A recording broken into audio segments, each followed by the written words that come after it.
చంద్రబాబు నాయుడు గారు అనే వ్యక్తి ఎన్టీ రామారావు గారికి వెన్నుపోటు పొడిచి ముఖ్యమంత్రి అయి ఈరోజు ప్రజలకి వాగ్దానాలు ఇచ్చి మోసాలతో మిగిలిపోయే ముఖ్యమంత్రిగా చరిత్రలో మిగిలిపోతున్నాడు చంద్రబాబు నాయుడు గారు.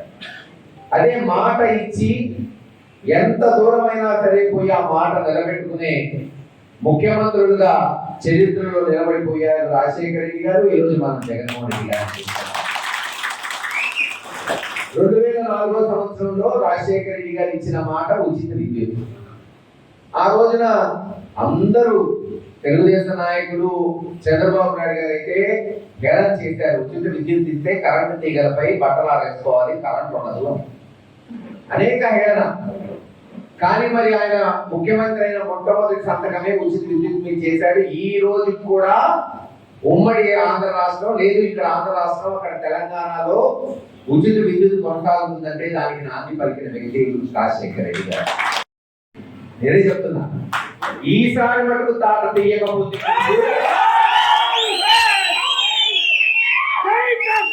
వాళ్ళు మనమైతే గ్రామం దాటించారు. గుర్తుపెట్టుకోండి, రేపు రాష్ట్రం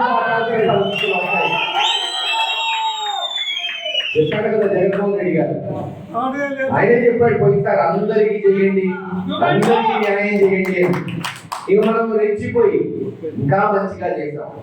వాళ్ళ గ్రామాలు కూడా అభివృద్ధి చేసాం. చివరికి మాచవరం మండలంలో కొత్తపాలెం, కొత్త గణేశపాడికి కూడా తాగునీటి ఇచ్చిన ఘనత మీ బిడ్డ కాదు.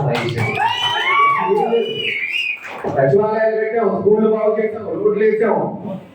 వాళ్ళు వీడు అని చూడాల, ఈ కులం ఆ కులం, ఈ పార్టీ ఆ పార్టీ, ఈ మతం ఆ మతం అని చూడాల. అభివృద్ధి చేయాలి, మంచి చేయాలి, మనకు అవకాశం ఇచ్చాడు దేవుడు అని. సరే వెళ్ళిపోవడం అంటే అలా చాలా చూసాం. అంత ముందు గెలిచాము, ఈరోజు ఓడిపోయాము, రేపు ఖచ్చితంగా గెలుస్తాము. గెలిచిన తర్వాత మటుకు ఈసారి చుక్కలు చూపెట్టాల్సి వస్తుంది. ఎప్పుడు మంచితనమే ఉంటే పనికిరాదు అనేది నేర్చుకున్నాం. ఏం చేస్తాం, వాళ్ళే నేర్పించారు. తెగించే వరకు తీసుకెళ్తున్నారు. తెగించిన తర్వాత పట్టుకునే స్థాయి మీకు లేదు తెలుగుదేశం నాయకులకి. వీధి వీధిన పరిగెత్తించి తంటారు. ఆ రోజున గుర్తు పెట్టుకోండి. పాపం నిన్న పెట్టారు ఆడవాళ్ళకి సపట్ట పిడుగురాడు. డ్వాక్రా వాళ్ళని బెదిరించి అదిరించి మీకు లోన్లు ఆపుతాం, మీకు ఇరానీ పెన్షన్లు తీసేస్తాం. ఇదే కట్టేస్తుంది. రైతు భరోసా ఇవ్వయా అంటే 60 లక్షల మంది రైతులు ఉంటే 40 లక్షల మందికి ఇచ్చాడు.